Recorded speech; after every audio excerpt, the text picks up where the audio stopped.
రంభ ఊర్వశి మేనకలైనా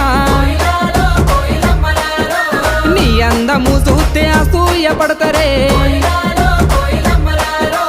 ఇంతటి అందాన్ని ఆ బ్రహ్మదేవుడు ఎంతెంత కష్టపడి రూపుదిద్దినాడో దివిలోన నీ ఉంటే దేవుళ్ళు కూడా నిన్ను చూసి ఆగరాని కిందికే పంపనేమో మల్లె చెట్టు కింద కూస్తున్నా మనసైన ఓ ముద్దుకుమ్మా లంగవోని వేసుకొని దొంగ చూపు చూసుకుంటా